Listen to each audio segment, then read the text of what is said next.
I don't know how many of you have read Homo Deus by Yuval Noah Harari. It's an astounding and provocative book. Very imaginative, written, but a real diagnosis of our times, and also somewhat frightening at the same time. I would recommend it. Homo Deus, man as God. Not Homo sapiens, not Homo ludens, being that plays, Hausinger in the 1930s, but Homo Deus, humanity as God. His argument is that where we're going with the digital world, it will take us over if we're not careful, if we're not awake. Through the use of algorithms. It's a plea against the tyranny of algorithms that lie behind social media, they lie behind our web pages, they lie behind our consumer expectations, what we buy. There's these mathematical formula, these mathematical recipes that are becoming stronger and stronger in dictating how we live our lives, of which we're mainly unaware. We can see it with Facebook, with this experiment in manipulation of emotions, where the news that is developed and sent out through Facebook is related to the number of likes you put on your thing. So you get the news that reinforces your prejudices, and things like that are becoming stronger and stronger. And Harari sees this as a tyranny, and it will be the destruction of humanism, which we've developed since the Renaissance and the Enlightenment, this sense of human freedom and human dignity. He sees that if we're not careful, it's not prophecy, it's a warning, this will disappear.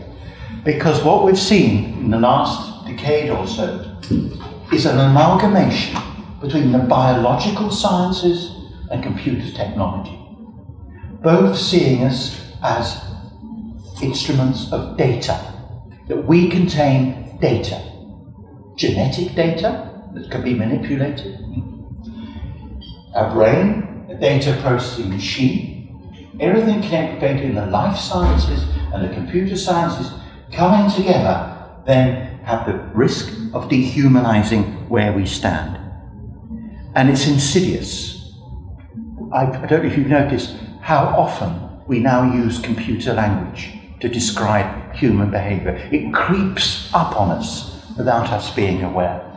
Just as in the 19th century, he points this out, people talked of human beings in terms of the steam engine. You go off the rails.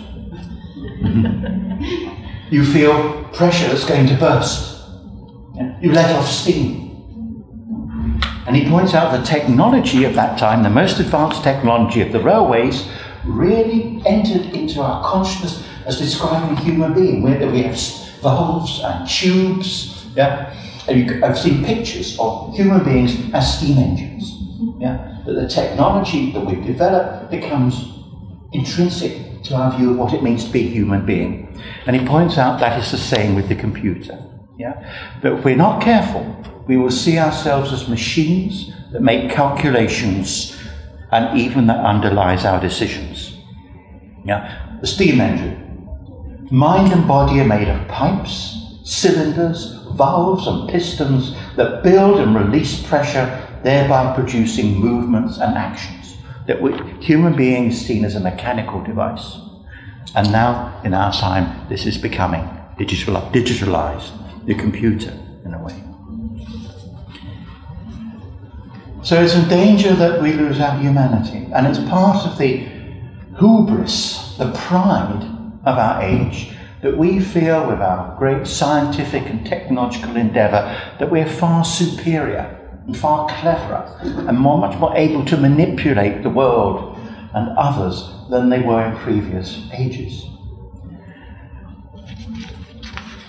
And I'd like to just counter that a little bit. I want to go back in history, right back to the Bible, the Proverbs, supposedly written by Solomon, but actually probably older. Nobody knows exactly how old these Proverbs are. And I read you an excerpt from the Proverbs, something that isn't normally done in conferences like this. And it talks of Sophia, womanly wisdom. It's a section in the Proverbs that's all about womanly wisdom, Sophia.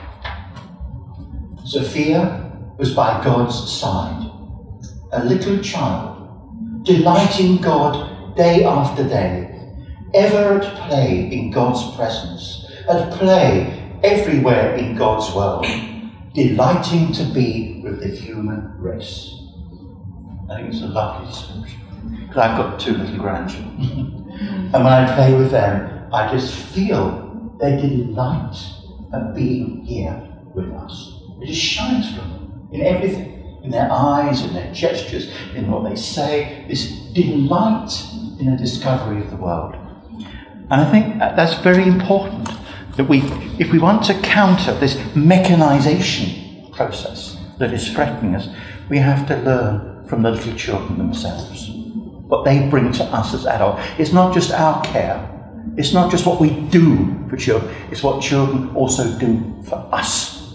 And I think that's the essential balance, to recognise in their play, in their imagination, in their sense of fun, in their discovery of the world, something about ourselves that could also keep us alive and give us joy, as it describes in this passage, also from the Proverbs. Oh, I did have it here.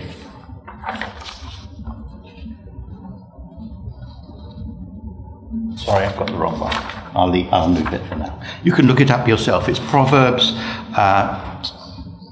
chapter 18 and onwards from there. Yeah. But what these verses then, I don't know what I did with it. Oh well, never mind. Yeah, okay, forget it. There was a very nice poetic description. It's very poetry, and it's personified. This wisdom, this womanly wisdom, is personified as Sophia, and it describes what gifts she brings to humanity. That it brings also its knowledge. It's a playful knowledge. It's not just abstract knowledge. It's playful knowledge that leads us to wisdom. If I find it later, I'll read it to you. 5, my goodness. One of the thinkers who followed that through was Herschel. He was a rabbi end of the 19th, beginning of the 20th century. And he speaks about the power of wonder. That this quality that children have is the power of wonder. That we can use wonder. He has a wonderful sentence. The will to wonder opposes the will to power. Deeds of wonder are opposed to the deeds of exploitation. That if we can get back this sense of wonder, that helps counter the mechanization of our world. That we can believe, we can see in the world the incredible beauty of being. That it with surprise, with openness, that really a sense of wonder which children have naturally, and they discard or we push it away from them, can actually revive us and help us develop that wisdom we need to deal with the technology of today. But so often with children and education, we take it away. There's a wonderful poet in Brazil called Barros, and Barros, he just died recently in his 80s, and all he ever wrote about was childhood. All his poems, everything is about his childhood. And he describes an incident when he was a young child, about a river. A little river flowed behind his house. And for him, he said, the river that ran behind our house was the image of a melting glass that curved around the house. Later, a man passed by and said, this river that runs behind your house, the curve is called a bow. It was no longer the image of a glass snake that curved behind the house. It was a bow. I think the name impoverishes the image. So it's a sort of theft, in a way, of childhood.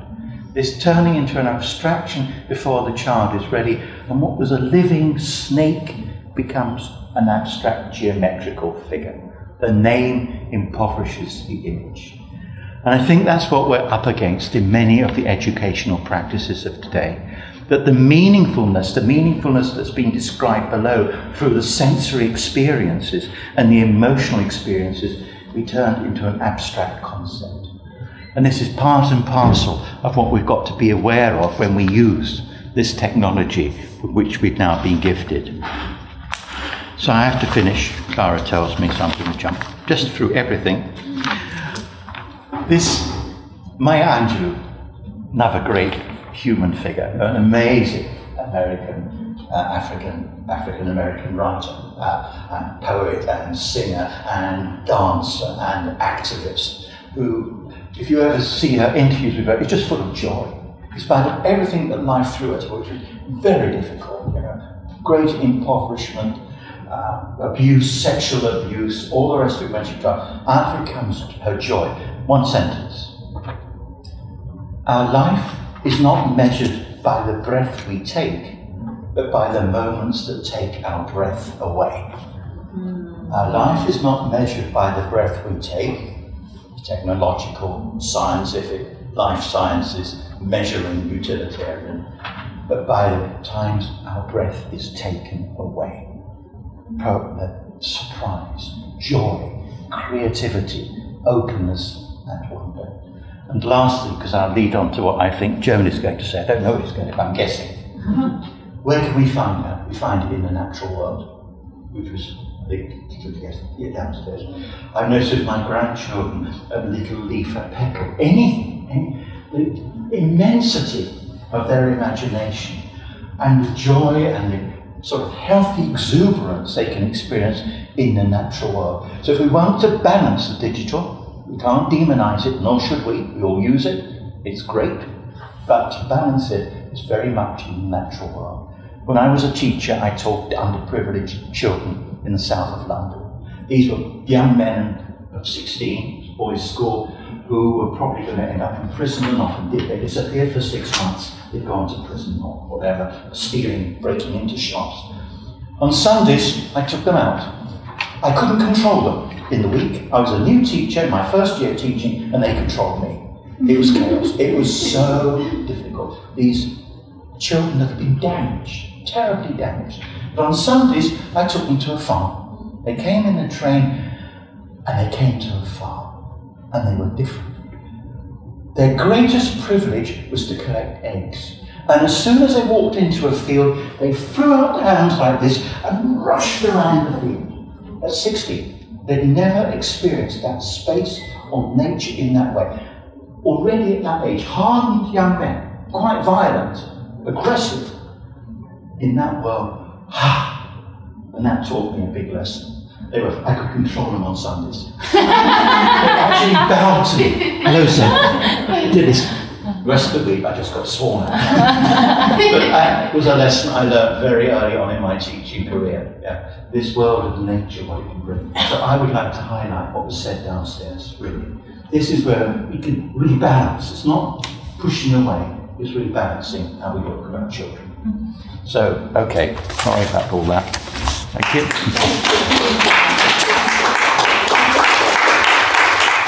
Thank you, that was beautiful as always. So hello, I'm Joan Almond. I was a Waldorf kindergarten teacher in the classroom for about 18 years, traveling the world for another dozen, and then out of a concern for the decline in children's health and well-being, I co-founded the Alliance for Childhood and directed that in the US until recently when I retired, sort of. Not sure one ever really retires. I feel like I was fairly successful in my work and a total failure in retirement. So I'm still working on that. Just a picture to start with, kind of picking up on what Christopher talked about earlier. When I was first introduced to computers, it was when I was in college in the 1960s, and I typed data onto cards and put them in a box and carried them literally a mile across campus to the computer center, where there was a huge computer and there was a sorting machine for my cards, and then I walked a mile back. And now this little thing has probably more power than that big mainframe computer had, and it's right at my fingertips, as yours are also. And it's really a picture of how the technology has come closer and closer and closer to us. So fingertips is going to be old-fashioned pretty soon. We have glasses, we have watches, we have threads that can be woven into clothing and transmits the internet this way. The threads can be made into jewelry. We have all sorts of medical devices that can be implanted. We have chips that can be implanted, for example, are implanted in animals to help identify them if they're lost. And it won't be long before we have chips implanted in us. It'll come under the guise of being helpful for health, which it probably will be. Already for diabetics, there's chips that can be implanted. It'll be for the identification of your child, if something were, heavens forbid, happen to your child. And then it will be for enhancing children, enhancing their memory, enhancing their strength, enhancing their musical capacities, or whatever. The technology that I used to think of, oh, please, that's just science fiction, is in fact coming more and more towards us in a very intimate way. So, what do we do? Well, I think now and in the future, it becomes ever more important that our children, starting in early childhood, grow up knowing what it means fundamentally to be a human being. First and foremost. Then can come all the enhancements. But first and foremost, what does it mean to be a human being? And one way that I think about it is in our uprightness. We stand on the earth, a little bit of curvature in our feet. It just kind of fits the curvature of the earth, our arches. But then we have our heads, this wonderful dome of our heads that reflects the dome of the heavens. And we stand here on the earth as a kind of bridge between the heavenly world and the earthly world. And through this earthly connection, we can relate to the whole world of nature, as Christopher so beautifully described it before, to the earth itself, the minerals, the plants, the animals. Here in this middle realm, we reach out to our fellow human beings. We feel heartfelt connections with the people we care for and love, and who care for and love us. And here we have this wonderful world of the starry world, the heavenly world, this great sense of awe that there is something greater than us. We carry these pictures, these experiences in us as human beings. And young children are so open to all of that. And in this heartfelt way, earlier downstairs, Martina Reichert ended by talking about the arts as a way of being in touch with our humanity. For young children, it's often through play, especially, that they come in touch with their humanity. The arts, yes, but the arts are for a little bit older. I mean, children love to express themselves through artistic materials. That's not a problem. But play is their realm. It's their language, the way that they tap into themselves deeply. It's like a wellspring in nature. If you've ever kind of been at a... Come in? Or am I hearing things? Anyway, there's a spring.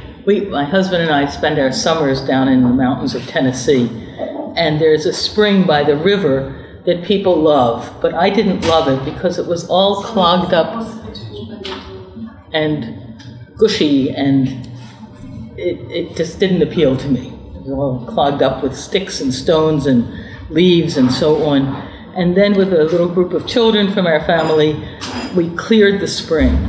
And then this water just rushed out into the river next to it.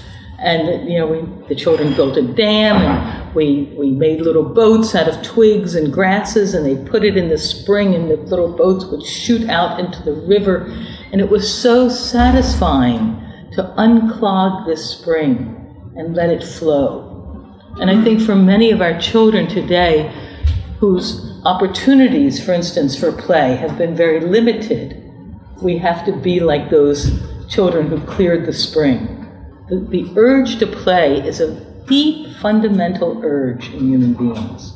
It stays with us our whole life, actually, but it does get clogged up in us as adults quite often.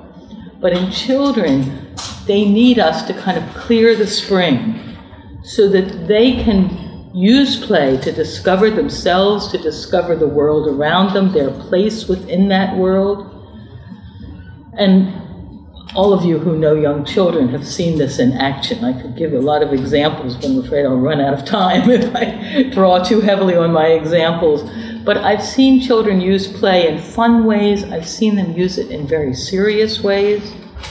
One girl in my kindergarten, she was about 5.5 or 6, was suffering through the death of a family friend. And how did she handle that? You know, not by sitting down and discussing it. That's not what 5- and 6-year-olds do. No, she went up to her friends and said, let's pretend that I'm dead and you've come to help me. And friends at that age don't go, oh, yuck, how morbid is that? No, they just kind of lit up as if to say, wow, we never played that before, you know, and immediately looked around for props that would let them play this and found a board that was about this high and this wide and set it down, and little Kirka lay down on the board, you know, and they carried her around in very respectful ways and created beautiful little scene around her with flowers and candles and shiny rocks and shells, and periodically pick her up and carry her around again, because in fact there's not so much you can do for someone who's dead physically, but they did everything they could think of. And this play went on over 3 days, and then one of her friends came to me and said, Kirka is dead. And out of some deep unconsciousness, I said, well, I'll bring something, the shades of ancient Egypt, when they were always bringing offerings to the dead. And it was just before Easter, and I picked up a little basket with painted wooden eggs and brought it over, not having a clue what I would do, but knelt down beside Kirka, who was like this, with her eyes a little bit open. And she suddenly sat up and went, I'm alive again, I'm alive again. And got up and moved on to the next type of play. You know, it's just one of many examples how children in these years use play to work through all kinds of things, to understand all kinds of things, to come into their own humanity as fully as they know how at this age. Years later, I saw Kirka in her 30s when her mother died, and I went to the funeral, and afterwards I described this play scene to her because she didn't remember it. And at the end she said, I worked it through. And I said, yes, and unspoken were the words, and now I'll work it through again. Children play in the moment, and they play as a preparation for the future. This is the great strength of early childhood, is the capacity to play. It's not the only strength, but it's a great strength. And they play indoors and they play outdoors, they play little, they play big, they create houses, ships, rockets, all manner of things, yes? One boy who saw enemies everywhere, and so he liked to build a ship and torpedo the enemies that were coming at him. And I wanted to get a little closer, so I just naively said I'd like to get in the ship with him and his friend. I wasn't so sure about this, but I was the teacher after all, couldn't tell me not to get in the ship. So I climbed in the ship, and you know, and he picks up, he says, look, there's a shark, get him with, and I knew he was about to say, get him with a torpedo. And he looks at it, and he realizes I'm there, and he goes, get him with the cream of mushroom. And his friend does this double take, right? And says, right, get him with the cream of mushroom. Can't imagine what these photos are going to be like. But anyway, you know, children, they imitate the world and they make it their own. They integrate everything about the world into themselves, in their bodies, in their senses. They reach out into this world. And it's without it, the technology can really take them over. With it, the technology is much less interesting to them. A friend of mine who does wonderful research on play did a study of about 70 children, from young up to adolescents, about play. And one of her questions to them was, if you could design your perfect day of play, what would it look like? Of the 70 children, only a couple of them mentioned technology. What did the rest say? I would be outside playing with my friends. So simple, you know, and I shared that with a woman from Hong Kong who had done a study of 6-year-olds who found the same thing. They wanted to be outside playing with their friends. So why are we not giving them that opportunity? In the States, where I come from, it's a very limited opportunity. There's tremendous fear on the part of parents to let their children out of their sight. Not I'm talking about very young children now, but school-age children. There's a fear of injury from play. They don't want children to have any risk. From my perspective, the biggest risk in the world is not giving children a chance to risk assess when they're young through play. They grow up not knowing how to cope with the world. That's a terrible thing. And the research recently on anxiety in high school age children and college age shows a marked rise in anxiety in our young people. They feel overwhelmed by life. And life is not that difficult, but they haven't built up kind of the muscles, the resilience for dealing with it. Everything is made so ultra safe. Ironically, then they're let loose on the internet, which is not a very safe place for them. You know, but they're not given a chance to develop their risk assessment skills in the world that they actually are very good in, which is the physical world. Give children real risk that they recognize and they rise to it. The rate of accidents, for instance, in adventure playgrounds that give children a lot of risk opportunities, those accident rates are quite low. Certainly no higher than in other playgrounds, but probably quite a bit lower based on some research. But there's a lot of fear in the world. And I think, I don't like to succumb to fear, but I would say one of my great concerns is the way we're robbing our children, our young children, of the opportunity to really become who they are, to limit it. The screens don't give them that opportunity. It can seem like it. People say, oh, but look at all that they're exposed to. Look at the whole world is right there in this little screen. But it's somebody else's world.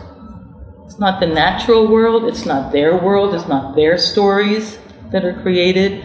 I mean, people say to me, yes, but you know, these games are so creative. Sure, for the people who created them. It's an incredibly creative world that the game developers are in. It's not a very creative world for the children who play it because there's limited options. They can't just, it's not the sky is the limit. Even though it seems like there's lots of options.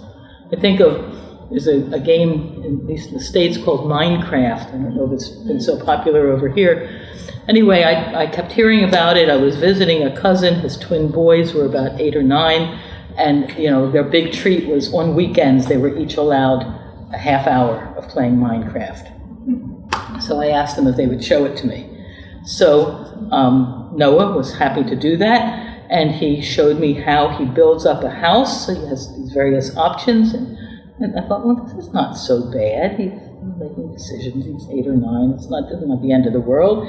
Except once the house was built, then you get to choose what enemy is going to attack you in the house. Which monster is going to, not one, multiple monsters will come. And pretty soon, this boy, who was very bright, who had spent 3 hours in the afternoon building things with his brother, with his hands, is playing this game and going, killing these monsters. And I thought, for heaven's sakes, what are we educating him for? For a world where he can just keep pushing a button and destroying monsters? I mean, it makes no sense. To me, at least, it makes no sense to immerse our children into that world.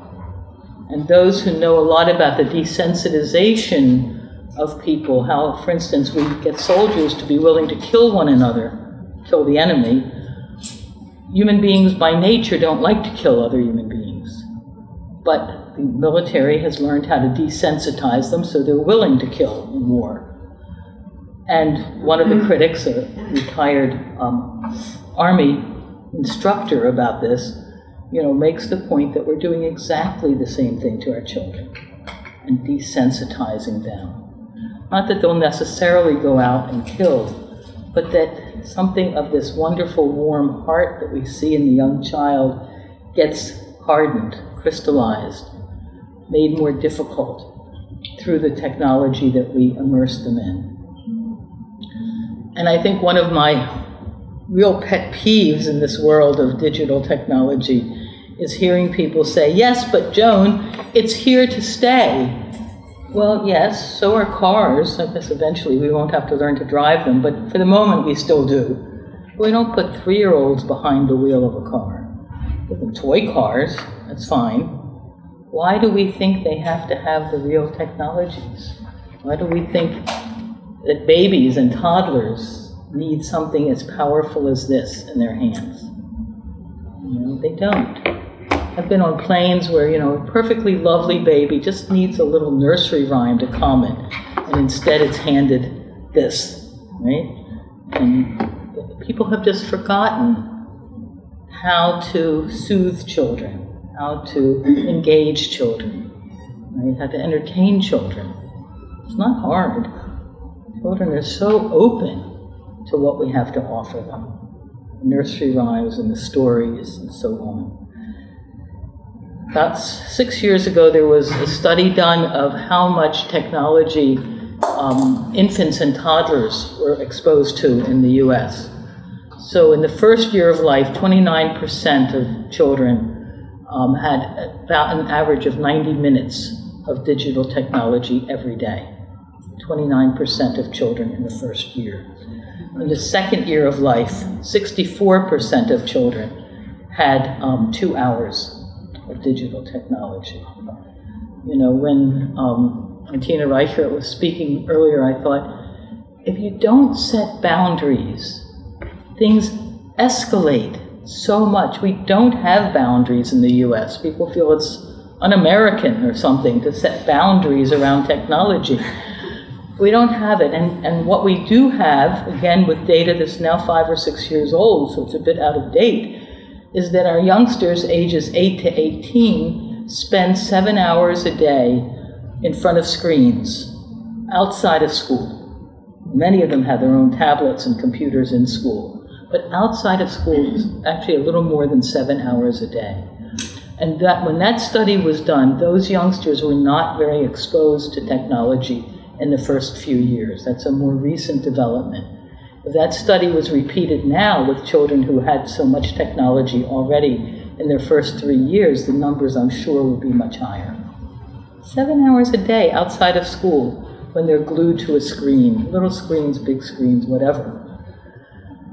This is what happens when you don't set boundaries, when you don't say, whatever the boundary is, and I agree with Herr Fuchs today, who said, you know, before the age of 6, children really, there's no data anywhere that we found that showed very much of a gain from young children, having a lot of drawbacks.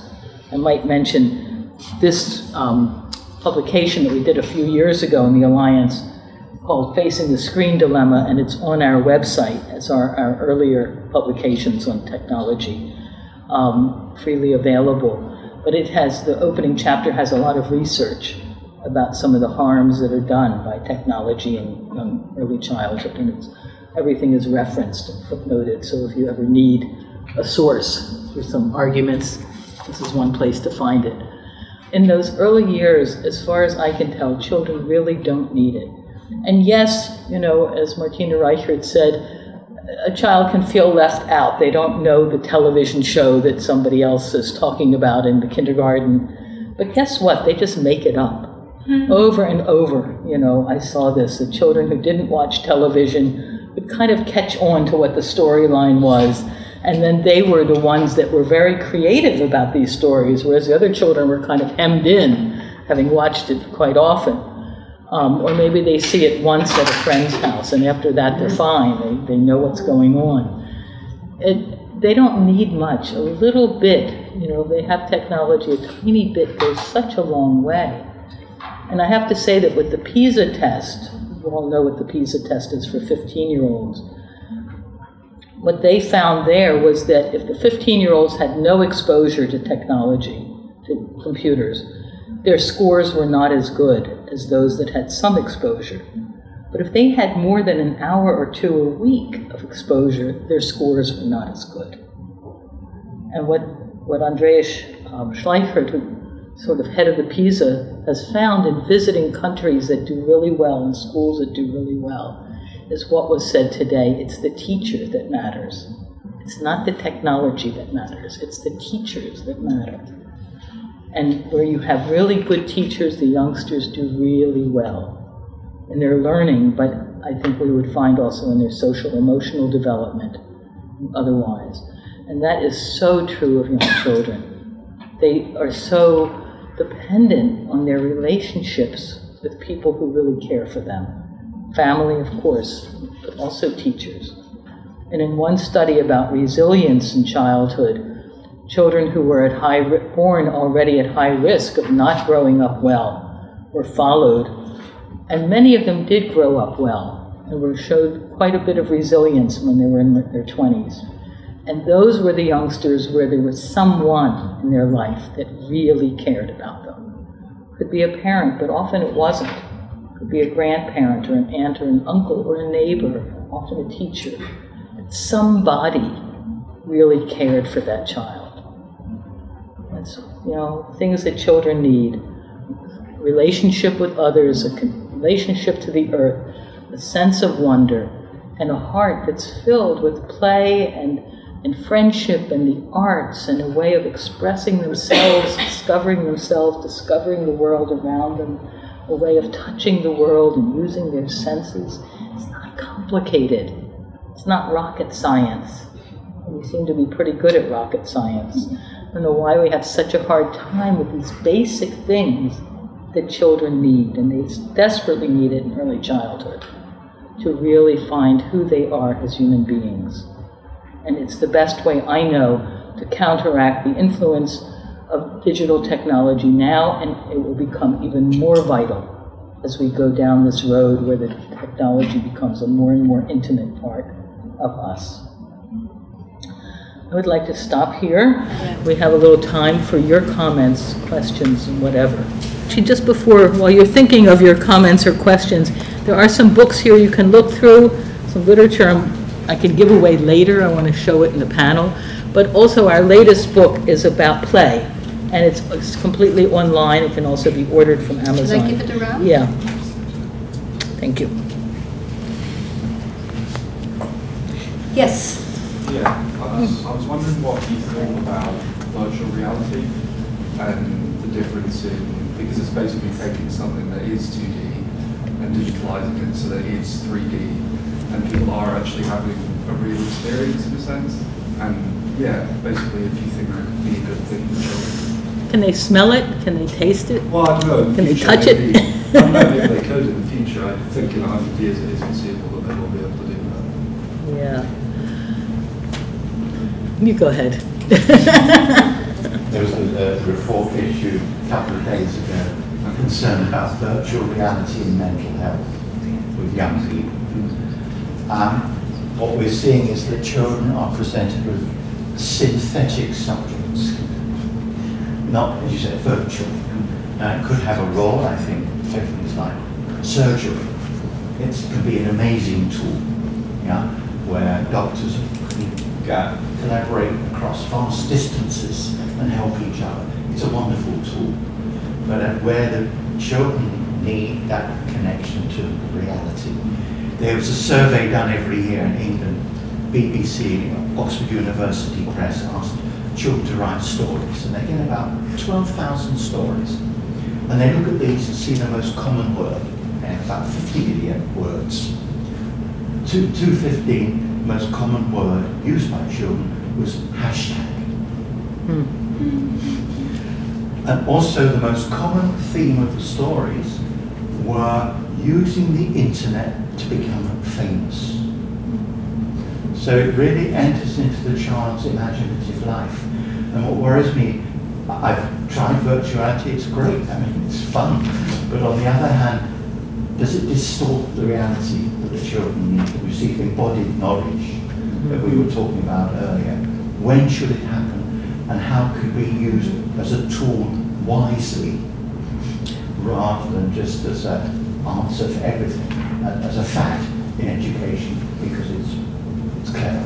Yeah. Even if you had that kind of interaction between people, like one person using a VR headset and then someone else, and having kind of an online basis for it, I don't know if that would change. So much depends on the age too that we're talking about. What's next door? I mean, when you see these, or when you use them, where are you, in fact, in reality? What's the connection to the person sitting next to you? It's gone. So I think we need to balance this. You know, just as a general principle, if I could say, I often think first things first. Yeah. Let's ground children in reality, three-dimensional, multi-sensory, embodied reality. And then once they have that in them, you know, then they can go on and try out these different things and create things with it, and, you know, but by then they're usually teenagers who are looking for new adventures, and that's great. And this is, you know, a relatively safe new adventure to give them. But before that, they really need to be grounded in reality, I would say. Yeah, I was going to say the same thing, that, you know, to have the phenomenological experience first, then you can have an echo of that when you enter the virtual reality. But if there's no primer experience first, there's nothing to echo, there's no resonance, there's only that. And I think that's the important difference. Yeah. More questions? I have a son, 2 years old. He likes biking very much. He likes playing football with his father very much. And his father likes to watch TV very much about football or soccer. And it takes hours, you know, bike race, and he's a Flemish. And it's like Flemish to his culture, my husband's culture. That's how he born with his parents, like turning on the TV. And somehow there's a trying to, isn't it, TV, you know, parents and child. But I found it, I don't know, I don't feel comfortable, but I'm curious of your opinion. Yeah, it's often a problem. I mean, I think the main thing is that your little boy needs to be playing during that time, and be active. You know, I mean, a few minutes of watching with his daddy can be a wonderful thing. He wants to share it with his daddy. But to be sedentary while they're having all the fun, those guys there on the screen, they're the ones moving around and having a great time. You know, he needs to be having a great time, you know, playing. And maybe it's, you know, in the same room where he's, you know, he's got his toys and he's playing. Although it's better if he doesn't have TV on while he's doing that.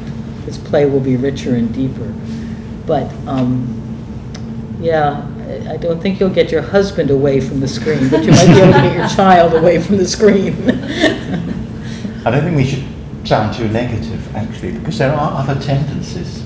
For instance, in the UK, where you rarely get any good news nowadays, declining, decadent country, more or less, children's publishing is flourishing, books. Children are turning away from the screen and buying and wanting books. And it's doing extremely well. The publishers are delighted and produce more and more beautiful books because, again, it's got that sensory. So I think it's creating, whether it's games or beautiful things that children enjoy, feeling, touching, smelling. You can smell books, can't you? When you open a new book, and they treasure them. And that's nice. And that's the children being wise themselves, actually, that they're wanting these books. And screen time is actually diminishing. Yeah? They know they need it. So it's respecting them in a way, that they let them express this, and more, I think, we'll find that children in themselves can sometimes find a balance that we as adults lose or don't see. It's interesting to me that more and more one hears children and teens saying, I wish my parents were not on their devices all the time. It used to only be that we would hear that from parents about the children, but now equally we hear it from the children about the parents. And so it's something that we can question about ourselves, myself, my phone, you know, how much is healthy and at what point does it stop being a healthy addition to life. There's also an interesting book called The Analog Revolution about different chapters about, for example, you know, we're all typing, but then, you know, you go into a bookstore and then this section about moleskin books and other you know, blank books has just, it's huge. I mean, people are into writing. It's sort of a revolution of itself, and going back to records and record players and just a lot of different things that this book goes into, including education. It's more hands-on. Yeah. It wasn't long ago that the Finnish government was planning that children should no longer learn to write longhand. Yeah, America. Now they've changed it back. All children have to do longhand. Yeah. Yes, because they see the motor skills and the cognition processes is very different than tick-tick. It was interesting, the swings, it's like a pendulum, it swings backward and forwards. And of course what we're trying to do is push the pendulum in a certain direction that is actually in opposition to many ways the world is going now, because of this utilitarian measurement consciousness that goes right down to the 2-year-olds even, yes. But you know, with the measurements, I mean, in the US we have spent billions on laptops and tablets for individual children in schools. We have yet to see any gains in the measurements. Mm-hmm. No, it doesn't exist, you know. So they're learning, you know, certain computer skills, but they can pick those up so easily at any point. You know, the mantra is, you know, the earlier they start, the better, but that's not been Bill Gates's experience. It wasn't Steve Jobs' experience. None of them had computers till they were in their teens. It didn't exist really for them then. It didn't slow them down. And in Silicon Valley, a lot of the you know, executives in Google and so on send their children to a Waldorf school because they want their children to have imagination, creativity, hands-on, embodied learning before they get immersed in technology. And Steve Jobs wouldn't let his kids have, you know, tablets or phones and so on. They don't need them early to do well later. Is there something to help if they, for example, I have a son, and when he goes to his grandparents, he can always watch things. I don't like it, but they do it. And I can't convince them that it's not good. Right. But is there something else I can do? When I say he can't look, they do it anyway. Or when I say maybe they don't control it enough, so I think I ask them that at least to control what he's watching. Well, one thing, I worked with a lot of families where this was a problem, where the parents wanted to protect the children and the grandparents thought they were doing a great job of offering the children all the new devices. Is, you know, if the grandparents have certain hobbies or things they love doing, whether it's raking leaves or baking cookies or something, to really say, look, these are the things I would love for you to share with my child, that are uniquely you, you know. And because sometimes they just need some encouragement that way, and to know that you really value the things that they love doing. Yeah.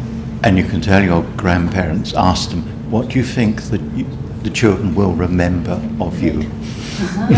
And they will remember the activity. They won't remember sitting watching television with their grandparents, but they'll remember the doing and the experience or whatever. Yeah. And I think it's a true picture, because children are really looking to see where are the adults that care for me interested in. And what they see today is that we're interested in a little black box, not even in them. If you take the metro or the train, you see so often little children looking at, you know, the adults that guide them, you know, like, look at me. And where the look of the adult is in this, not with the child. So I think what Martina Reichert said, you know, let's self-educate ourselves to become, you know, digital aware and media mature users as a first step. And then we can start creating an environment for our children. I came across a sad statement by an 8-year-old girl who said, I don't think my daddy is, I think I bore my daddy. He's not very interested in what I have to say. He's just always looking at his phone or whatever the device was. And I just, that really just, you know, that an 8-year-old would feel she bores her daddy. It just sounded really sad to me, you know. But first things first, comes to human relationships. But I think we can end with a positive note, and there are so many simple ways in which we can highlight and motivate, you know, the real qualities that each one of us have to share with our children. And that will work, as you say, very simple but very effective. So I want to round off to thank Joan, who came all the way from over the ocean to share her experiences, and Christopher from a smaller sea also came here. Just as and all of you under the tunnel to take the time and the effort to come here and share together this interest that we have in the future of the world, our children. So thank you very much, and I wish you a very nice continuation.